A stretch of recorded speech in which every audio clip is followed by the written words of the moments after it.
സാധാരണ തെരഞ്ഞെടുപ്പുകളിൽ നിന്ന് വ്യത്യസ്തമായി കോൺഗ്രസ് ഒരു കേഡർ പാർട്ടി സ്വഭാവത്തിലേക്ക് വരുന്നതിൻ്റെ ലക്ഷണങ്ങൾ കാണിക്കുന്നുണ്ട് തെരഞ്ഞെടുപ്പ് സമയത്ത്. സാധാരണ ഇങ്ങനെയല്ല. തെരഞ്ഞെടുപ്പ് സമയത്ത് ഒളിയമ്പുകൾ അയപ്പാണ് അവരുടെ പ്രധാന ജോലി. ആരാ മുഖ്യമന്ത്രി എന്ന് വെച്ചാൽ ഓരോ സ്ഥലത്തിരുന്നുകൊണ്ട് ഓരോരുത്തരും ഓരോ ഒളിയമ്പ് അയക്കും. ഇപ്രാവശ്യം എന്തായാലും മനോഹരമായിട്ട് പുതുയുഗ പിറവി എന്നോ പുതുയുഗ യാത്ര എന്നൊക്കെ പറഞ്ഞു വി ഡി സതീശൻ കാസർഗോഡ് തിരുവനന്തപുരത്തേക്ക് ഇങ്ങനെ യാത്ര വന്നിപ്പോൾ കോഴിക്കോട് ഇന്നലെ അവസാനിച്ചിട്ടുണ്ട്. ഇനിയിപ്പോൾ അതിങ്ങിട്ട് വരുന്നുണ്ട്. ആ സമയത്ത് തന്നെ ഡൽഹി ഹൈക്കമാൻഡിൽ നിന്ന് മല്ലികാർജുൻ ഖാർഗെ ഒരു മനോഹരമായ പ്രഖ്യാപനം നടത്തിയിട്ടുണ്ട്. മറ്റൊന്നുമല്ല, രമേശ് ചെന്നിത്തല ചാമ്പ്യനാണ്, ഇലക്ഷൻ ചാമ്പ്യനാണ്. അദ്ദേഹത്തെ പ്രചരണ സമിതിയുടെ ചെയർമാനാക്കിയിരിക്കുന്നു. മനോഹരമായ തീരുമാനം.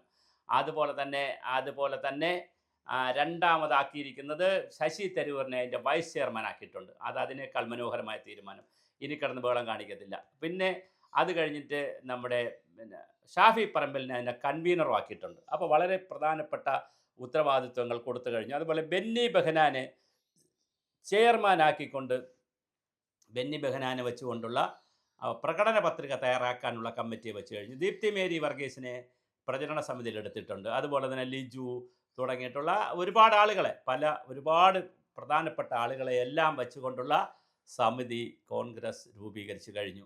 അതുകൊണ്ട് തന്നെ പിന്നെ അതുപോലെ തന്നെ കോൺക്ലേവുകൾ നടത്തുന്നു. ഇപ്പോൾ ഗോത്രവർഗത്തിൻ്റെ കോൺക്ലേവ് നടക്കും. JS അടൂരിനെ വെച്ചുകൊണ്ട് ഇതിനൊരു പഠന ഗവേഷണ വിഭാഗം ഉണ്ടാക്കിയിട്ടുണ്ട്. അതിൻ്റെ നേതൃത്വത്തിൽ 10ഓളം കമ്മിറ്റിയുണ്ട്. കാലാവസ്ഥാ വ്യതിയാനം, ദുരന്ത പരിപാലനം, പരിസ്ഥിതി, പിന്നെ അങ്ങനെ സുസ്ഥിര വികസനം, ഇങ്ങനെ കുറേ കമ്മിറ്റികളുണ്ട്.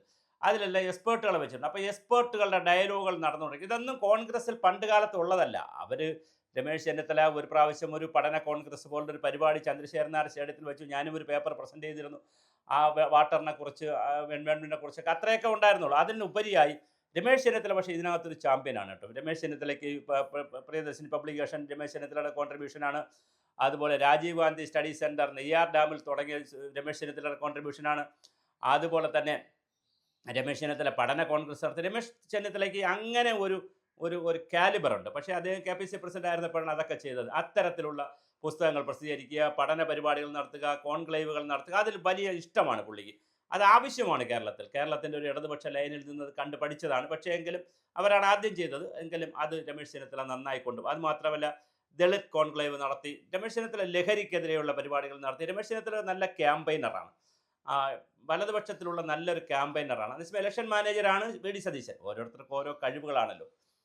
പിന്നെ അപ്പോൾ ആ തരത്തിൽ രമേശ് ചെന്നിത്തല മനോഹരമായ രീതിയിലാണ് ഇപ്പോൾ ഇലക്ഷൻ കമ്മിറ്റിയുടെ ചെയർമാനാക്കിയിരിക്കുന്നത്, പ്രചരണ സമിതിയുടെ. അത് നന്നായി ഓടാൻ സാധ്യതയുണ്ട്. തീർച്ചയായിട്ടും അതിനുള്ള സാധ്യത വളരെ കൂടുതലാണ്. പിന്നെ ശശി തരൂരിനെ വെച്ചിട്ടുണ്ട്. ശശി തരൂരും ഇതിനകത്തൊരു പ്രധാനപ്പെട്ട കക്ഷി തന്നെയാണ്. ശശി തരൂരിനെയും ഇതിനകത്ത് ഉൾപ്പെടുത്തിയിട്ടുണ്ട്. അതുപോലെ തന്നെ വളരെ പ്രധാനപ്പെട്ട ആളുകൾ ഷാഫി പറമ്പലിനെ പോലുള്ള ആളുകൾ, അതുപോലെ തന്നെ പിന്നെ നമ്മുടെ ഹൈബി ഈഡനെ ഇതിനകത്ത് ഉൾപ്പെടുത്തി. അതായത് MP മാർ, MLA മാർ, മഹിളകൾ, യൂത്ത് കോൺഗ്രസ് എല്ലാവരെയും ഉൾക്കൊണ്ടിട്ടുണ്ട്. എന്നാൽ ജാതിയും മതവും ഒക്കെ കൂടെ ചേർത്തിട്ടുണ്ട്. നല്ലൊരു കോമ്പിനേഷൻ. ഈ കോൺഗ്രസ് എപ്പോഴും കോമ്പിനേഷൻ ഉണ്ടാക്കുമ്പോൾ നല്ല രസകരമായ കോമ്പിനേഷനാണ് ഉണ്ടാക്കുന്നത്. മനോഹരമായൊരു കോമ്പിനേഷൻ ഉണ്ടാക്കിയിട്ടുണ്ട്. പിന്നെ പ്രകടന പത്രികയ്ക്ക് വേണ്ടി വേറൊരു കമ്മിറ്റി ഉണ്ടാക്കിയിട്ടുണ്ട്. ആ കമ്മിറ്റിയും അതിനകത്ത് ഘടകകക്ഷികളും കാണും. CP ജോണിനെ പോലുള്ള ആളുകൾ കാണും. പിന്നെ CP ജോൺ ഇതിനകത്തൊരു ബൗദ്ധിക കേന്ദ്രമാണല്ലോ. CP ജോൺ കാണും. പിന്നെ അതുപോലെ തന്നെ മറ്റ് പാർട്ടികളിൽ നിന്ന് ഇപ്പോൾ മോൻസ് ജോസഫ്, കേരള കോൺഗ്രസിൽ നിന്ന് മോൻസ് ജോസഫ്, അങ്ങനെയുള്ള ആരെങ്കിലുമൊക്കെ കാണും. അങ്ങനെ വ്യത്യസ്തമായ പാർട്ടികളിൽ നിന്ന് വ്യത്യസ്ത ആളുകൾ എടുത്തുകൊണ്ടുള്ളതായിരിക്കും പ്രകടന പത്രിക കമ്മിറ്റി. അത് വേറൊരു കമ്മിറ്റിയാണ്. അതും രൂപം കൊടുത്തു കഴിഞ്ഞു. പിന്നെ ഇപ്പോൾ JS അടൂറിൻ്റെ നേതൃത്വത്തിൽ ഞാൻ പറഞ്ഞ പോലെ കോൺക്ലേവുകൾ നടക്കുന്നു, അല്ലാതെയും നടക്കുന്നുണ്ട്. ഇൻഡസ്ട്രിയൽ കോൺക്ലേവ് കഴിഞ്ഞ ദിവസം ലേ മെറിഡിയനിൽ വെച്ച് ഇൻഡസ്ട്രിയൽ കോൺക്ലേവ് നടത്തി. ഡോക്ടർ SS ലാലിൻ്റെ നേതൃത്വത്തിലുള്ള ഒരു ഹെൽത്ത് കോൺക്ലേവ് നടത്തി. അപ്പോൾ എക്കണോമിക് കോൺക്ലേവ്, ഇങ്ങനെ ഒരുപാട് സമ്മേളനങ്ങൾ നടക്കുന്നുണ്ട്. ഇതിനകത്തൊക്കെ എക്സ്പേർട്ടുകളെയൊക്കെ കൊണ്ടുവന്നുകൊണ്ട് അവരുടെ അഭിപ്രായം ഒക്കെ രൂപീകരിച്ചുകൊണ്ടുള്ള അതുപോലെ തന്നെ ഹോസ്പിറ്റൽസോ പ്രോഗ്രാം എന്നൊക്കെ പറഞ്ഞ് ഹെൽത്ത് എന്നൊക്കെ പറയുന്നു. അല്ല, ഹെൽത്ത് കോംപ്ലക്സ് കൊണ്ടുവരുമെന്ന് പറയുന്നു. അങ്ങനെ ഈ വി ഡി സതീശൻ ഒരുപാട് അത്ഭുതങ്ങൾ ഇപ്പോൾ പറയുന്നുണ്ട്. അപ്പോൾ കഴിഞ്ഞ കാലങ്ങളിൽ നിന്ന് വ്യത്യസ്തമായി 10 വർഷം പ്രതിപക്ഷത്തിരുന്നതിൻ്റെ അനുഭവങ്ങളുടെ കൂടി പശ്ചാത്തലത്തിൽ വലിയ തയ്യാറെടുപ്പാണ് UDF നടത്തുന്നത്.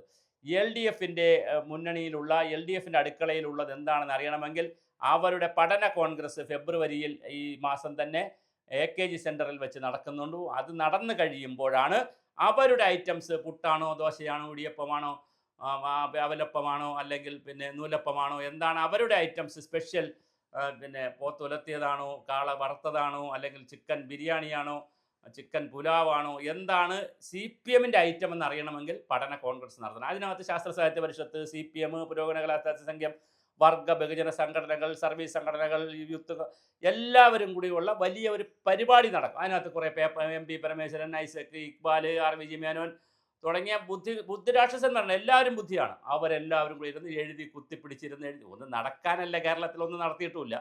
ജനകീയാസൂത്രണവും സാക്ഷരതയും കഴിഞ്ഞാൽ പിന്നെ ഭൂപരിഷ്കരണവും വേറെ ഇത് കഴിഞ്ഞ് വേറെ ഒന്നും ചെയ്തിട്ട് ഇത് ചുമ്മാ എഴുതി പിടിപ്പിക്കും. അതിനകത്ത് കുഴപ്പമില്ല. കൃഷി ഇപ്പം ഇങ്ങനെ വ്യാപിപ്പിക്കും, പിന്നെ ഇൻഡസ്ട്രി ഇങ്ങനെ കൊണ്ടുവരും, പിന്നെ സ്ത്രീ നീതി, ജെൻഡർ, ലിംഗർ എന്നൊക്കെ പറഞ്ഞ് കുറേ സാധനം എഴുതി പിടിപ്പിക്കും. കാര്യമൊന്നുമില്ല. എന്നാലും അവരുടെ ഐറ്റംസ് വരാനിരിക്കുന്നു. എവരുടെ ഐറ്റംസ് വന്നു കഴിഞ്ഞു, എവരുടെ ടീം വന്നു കഴിഞ്ഞു. ഒരു പടി മുന്നേയാണ് പ്രചരണം. പിന്നെ സി പി എമ്മിനകത്ത് ഇങ്ങനെ പ്രചരണ സമിതിയൊന്നുമില്ല. അവരവരുടെ സംവിധാനം വെച്ചുകൊണ്ട് പോകും. കോൺഗ്രസ്സിലാണ് ഇങ്ങനെ സംവിധാനങ്ങൾ, അത് അക്കോമഡേറ്റ് ചെയ്യാനും കൂടെയുള്ളൊരു സംവിധാനമാണ്. ഇനി ബി ജെ പിയിൽ എങ്ങനെയാണ് ഇത് വരിക എന്ന് നമുക്കറിയത്തില്ല. ബി ജെ പിയിൽ ഇനി വല്ല പ്രചരണ സമിതി സംവിധാനമൊക്കെ കുമ്മനം രാജശേഖരനെയോ അല്ലെങ്കിൽ പ്രമുഖരായിട്ടുള്ള ആരെങ്കിലും വെച്ചുകൊണ്ടുള്ള പി കെ കൃഷ്ണദാസിനെയോ, പി കൃഷ്ണദാസ് മത്സരിക്കുന്നു, എ എൻ രാധാകൃഷ്ണനെയോ അങ്ങനെയൊക്കെയുള്ള ആരെങ്കിലുമൊക്കെ വെച്ചുകൊണ്ടുള്ള പ്രചരണ സമിതി ഇനി ബി ജെ പി ഉണ്ടാക്കുമോ എന്നറിയില്ല. ഇതുവരെ ബി ജെ പി പ്രചരണ സമിതി ഒന്നും ഉണ്ടാക്കിയിട്ടില്ല. കോൺഗ്രസ് ആണ് ഈ സമിതി ഉണ്ടാക്കിയിരിക്കുന്നത്. എന്തായാലും മനോഹരമായ ഒരു കമ്മിറ്റി, ഒരു സമിതി മല്ലികാർജുനൻ ഖാർഗെ, അതായത് എ ഐ സി സിയുടെ പ്രസിഡന്റ് പ്രഖ്യാപിച്ചിട്ടുണ്ട്. ഇനി അതിൻ്റെ ചുമതല ഏകദേശം എടുത്തതുപോലെ തന്നെയാണ് രമേശ് ചെന്നിത്തല പത്രസമ്മേളനങ്ങളിൽ വന്ന് പത്രത്തിൽ വന്ന് ബൈറ്റും കൊടുത്തു, മീഡിയയ്ക്ക് ബൈറ്റും കൊടുത്തു കഴിഞ്ഞു. ഇത് അപ്പം ചോദിച്ചിട്ടുണ്ട് ആരാ മുഖ്യമന്ത്രി എന്ന് വെച്ചപ്പോൾ ഞങ്ങൾ അങ്ങനെ മുഖ്യമന്ത്രിയെ മുൻകൂട്ടി പ്രഖ്യാപിക്കുന്ന ഒരു പരിപാടി യു ഡി എഫിലില്ല. ജയിച്ചു കഴിഞ്ഞതിന് ശേഷം പാർലമെൻ്ററി പാർട്ടിയിൽ എം എൽ എമാരെല്ലാം കൂടെ കൂടിയിരുന്ന് അതിൽ ഏത് ഗ്രൂപ്പിനാണ് അല്ലെങ്കിൽ ആർക്കാണ് ഏറ്റവും കൂടുതൽ വോട്ട് കിട്ടിയിരിക്കുന്നത് നോക്കി അവരുടെ ഒരു അഭിപ്രായം കൂടെ എടുത്ത് ആ അഭിപ്രായം രഹസ്യമായി രേഖപ്പെടുത്തി അത് നേരെ ഹൈക്കമാൻഡിന് കൊണ്ടുപോയി അവിടുത്തെ ഒരു അഭിപ്രായം കൂടെ എടുത്ത് പിന്നെ ഹൈക്കമാൻഡ് ഇങ്ങോട്ട് അറിയിക്കും. നിങ്ങൾ കൊണ്ടുവന്ന ലിസ്റ്റിലുള്ള ഇതാ ഒരാളിനെ തിരഞ്ഞെടുത്തിരിക്കുന്നു, അല്ലെങ്കിൽ നിങ്ങൾ കൊണ്ടുവന്ന ലിസ്റ്റൊക്കെ അവിടെ ഇരിക്കട്ടെ, ഞങ്ങൾ ഇതാ ഒരാളിനെ തരുന്നു. അങ്ങനെ ഏതെങ്കിലും പരിപാടികളും സാധ്യതയുണ്ട്. അപ്പോൾ ഇതൊക്കെയാണ് ഇതിൻ്റെ രീതിശാസ്ത്രങ്ങൾ. എന്തായാലും രമേശ് ചെന്നിത്തലയെ വച്ച സാഹചര്യത്തിൽ അദ്ദേഹം മത്സരിക്കുന്നുണ്ടാവും ഹരിപ്പാട് നിന്ന്.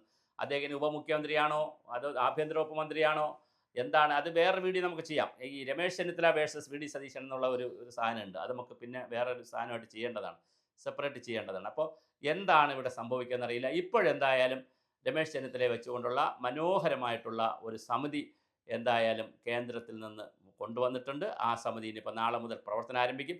ഇവർ ചാമ്പ്യന്മാരാണ്. അതായത് വി ഡി സതീശനും കെ മുരളീധരനും അതുപോലെ തന്നെ രമേശ് ചെന്നിത്തലയും എലക്ഷൻ്റെ ചാമ്പ്യന്മാരാണ്. കെ മുരളീധരൻ 10 സീറ്റിൽ നിന്ന് 20 സീറ്റിലേക്ക് 100% ജമ്പിംഗ് ആണ് തിരുവനന്തപുരം കോർപ്പറേഷനിൽ കൊണ്ടുവന്നത്. ആരെ നിർത്തിക്കൊണ്ട്? നമ്മുടെ ശബരിനാഥിനെ മുൻനിർത്തി. അതുപോലെ തന്നെ വി ഡി സതീശൻ കൊച്ചി കോർപ്പറേഷൻ തിരിച്ചു പിടിച്ചു കൊടുത്തു.